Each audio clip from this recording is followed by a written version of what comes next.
اور بھی بہت سے کام ہیں جو یسوع نے کیے۔ اگر وہ جدا جدا لکھے جاتے تو میں سمجھتا ہوں کہ جو کتابیں لکھی جاتی ان کے لیے دنیا میں گنجائش نہ ہوتی۔ یوحنا 21 باب اس کی 25 آیت۔ صبح سویرے کا وقت تھا جب داؤد نے یہ زبور لکھا تھا۔ جب وہ اپنی بھیڑوں کے ساتھ ساری رات باہر رہا، اس نے مواب پر طلوع آفتاب دیکھا۔ جو کچھ بھی داؤد نے دیکھا ان سب چیزوں نے خدا کے بارے میں بتایا۔ داؤد کو وہ ستارے یاد آئے جو اس نے رات کو دیکھے تھے۔ خدا نے یہ ستارے بنائے تھے۔ صبح ہوتے ہی داؤد کو سورج دکھا۔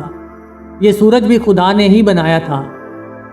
جو کچھ بھی داؤد نے دیکھا ان سب چیزوں نے خدا کے بارے میں بتایا۔ اس نے کوئی لفظ نہیں سنا کیونکہ ان چیزوں کے پاس کوئی زبان تو تھی نہیں، لیکن داؤد جانتا تھا یہ سب کچھ اسے خدا کے بارے میں بتا رہے ہیں۔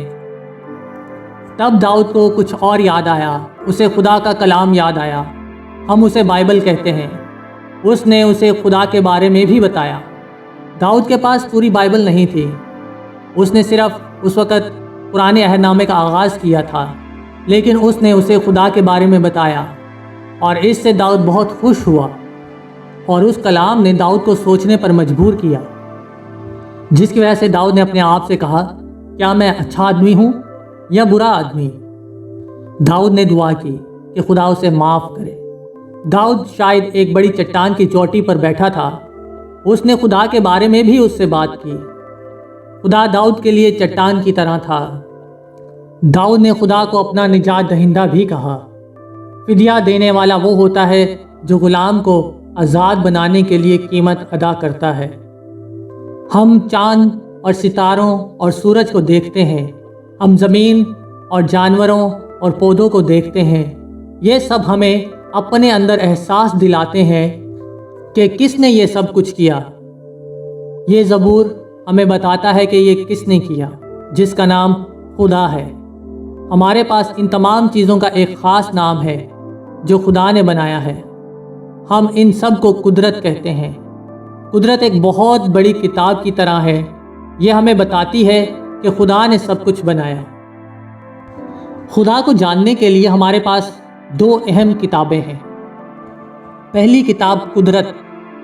قدرت کی کتاب میں ہم یہ سیکھتے ہیں کہ خدا کتنا بڑا ہے، اور دوسری کتاب ہے بائبل، جو کہ ہمیں یہ بتاتی ہے کہ کس طرح خدا کی پیروی کریں اور اسے اپنا رب بنائیں۔ آئیے پڑھتے ہیں زبور نمبر 19۔ آسمان خدا کا جلال ظاہر کرتا ہے اور فضا اس کی دستکاری دکھاتی ہے۔ دن سے دن بات کرتا ہے اور رات کو رات حکمت سکھاتی ہے۔ نہ بولنا ہے نہ کلام، نہ ان کی آواز سنائی دیتی ہے۔ ان کا سر ساری زمین پر اور ان کا کلام دنیا کی انتہا تک پہنچا ہے۔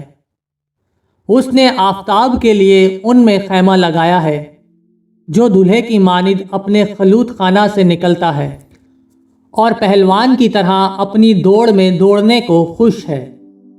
وہ آسمان کی انتہا سے نکلتا ہے اور اس کی گشت اس کے کناروں تک ہوتی ہے، اور اس کی حرارت سے کوئی چیز بے بہرا نہیں۔ خداوند کی شریعت کامل ہے، وہ جان کو بحال کرتی ہے۔ خداوند کی شہادت برحق ہے، نادان کو دانش بخشتی ہے۔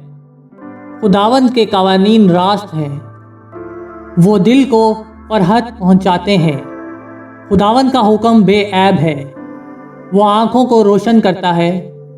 خداوند کا خوف پاک ہے، وہ ابد تک قائم رہتا ہے۔ خداوند کے احکام برحق اور بالکل راست ہیں، وہ سونے سے بلکہ بہت کندن سے زیادہ پسندیدہ ہے۔ وہ شہد سے بلکہ چھتے کے ٹپکوں سے بھی شیریں ہیں۔ نیز ان سے تیرے بندے کو آگاہی ملتی ہے، ان کو ماننے کا اجر بڑا ہے۔ کون اپنی بھول چوک کو جان سکتا ہے؟ تو مجھے پوشیدہ عیبوں سے پاک کر۔ تو اپنے بندے کو بے باکی کے گناہوں سے بھی باز رکھ۔ وہ مجھ پر غالب نہ آئے تو میں کامل ہوں گا اور بڑے گناہ سے بچا رہوں گا۔ میرے منہ کا کلام اور میرے دل کا خیال تیرے حضور مقبول ٹھہرے۔ اے خداوند میری چٹان اور میرے فدیہ دینے والے، آمین۔